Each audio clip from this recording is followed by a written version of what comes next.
Habibullo Abduxoliqovich, aytingchi, gipofiz bezi o'smalari nima uchun ayollarda bepushtlikka olib keladi? Demak, biz aytishimiz mumkin, gipofiz bezini o'smalari eng ko'p uchraydigan o'sha fertil yoshdagi ayollarda bepushtlikka olib keladi. Sababi gipofizda laktotrop gormonlari juda ko'p miqdorda prolaktin ishlab chiqaradi. Prolaktinning ko'p ishlab chiqarishi follikularni stimullovchi gormonni kamroq ishlab chiqarishiga sabab bo'ladi va natijada organizm o'ylaydiki, inson homilador yoki bo'lmasam follikular stimullovchi gormon juda ham kam. Natijada follikular stimulyatsiya bo'lmaydi. Bachadonda aynan follikularlarni ishlab chiqarilishi rivojlanmaydi, ya'ni bo'lmaydi. Tuxum hujayra yetilmaydi va o'z-o'zidan menstruatsiya hosil bo'lmaydi.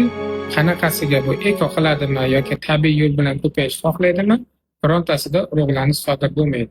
Shu sababli ham bu kasallik bepushtlikka olib keladi, ya'ni homiladorlik kuzatilmaydi.